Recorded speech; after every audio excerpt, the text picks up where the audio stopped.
6 people were murdered in a single night, a sequence of events so fast, so calculated, that by the time the sun rose, an entire community had already changed forever.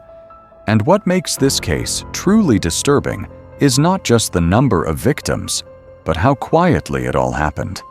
Because there were no alarms, no screaming crowds, no dramatic chase at first, just silence spreading from house to house like a shadow moving through the dark. Investigators later reconstructed the timeline and believe it began shortly before midnight, when most of the town was asleep, doors unlocked, routines uninterrupted. The killer moved with purpose, not rushed, not chaotic, choosing locations that suggested familiarity, as if he knew exactly where he was going and how long he could stay without being noticed.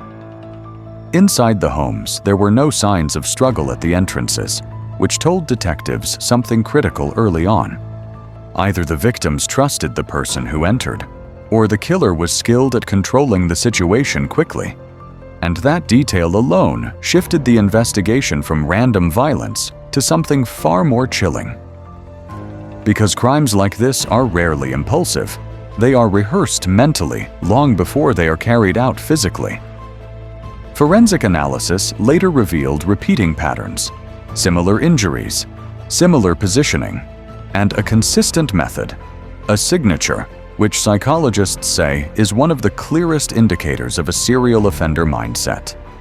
Repetition is not accidental. It's comforting to the killer. It gives them control in a world where they often feel powerless. As the hours passed and more bodies were discovered, police realized they were not dealing with separate incidents, but a single moving threat.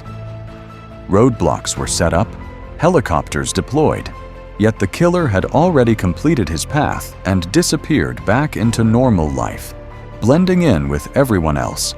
And that's where the real horror begins, because when police traced the evidence backward, phone records, traffic cameras, license plate readers, they were led not to a drifter or a known criminal, but to someone ordinary, someone who had gone unnoticed for years. Co-workers described him as quiet. Neighbors said he kept to himself. No violent history, no obvious warning signs, which forced investigators to confront a truth the public often struggles with, that extreme violence does not always come with obvious red flags. Sometimes it grows silently, fed by resentment, fantasy, and emotional isolation. During interrogation, the suspect showed minimal emotional response, no visible panic, no shock. A flat effect that experts recognize as emotional detachment, a psychological distancing from reality that allows offenders to discuss horrific acts as if they happened to someone else. And when detectives presented the mounting evidence, instead of denial or breakdown, he asked a question that sent a chill through the room. "How many do you think there were?" A statement that confirmed intent, awareness, and a disturbing level of self-recognition, because killers who view their actions as numbers rather than lives have already crossed a psychological line that is nearly impossible to return from.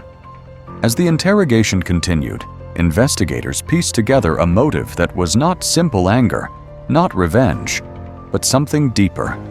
A need to feel powerful, to feel seen, to leave a mark. Experts believe the murders were the result of years of internal fantasy finally colliding with opportunity, stress, and access. And once the first act was committed, the psychological barrier collapsed, making the next killings easier, faster, less emotionally charged until the night ended. The arrest itself was quiet, almost anticlimactic. No resistance, no dramatic confession, just a man in handcuffs, the violence already finished. But for the families of the victims, the suffering was only beginning. Funerals replaced routines, empty rooms replaced voices, and the town itself entered a state of collective trauma, where every unfamiliar sound felt threatening and every stranger suspicious. And while the killer was captured, many questions remain unanswered. Could this have been prevented? Were there warning signs no one recognized? How many people around us carry hidden worlds we never see? This case is not just about 6 deaths in one night. It's about the fragile illusion of safety, about how normal life can coexist inches away from unimaginable violence, and why true crime cases like this continue to haunt us, because they force us to confront the uncomfortable reality that evil does not always announce itself. Sometimes it waits patiently, quietly, until the moment no one expects. And even when justice is served, the fear it leaves behind lingers far longer than the headlines.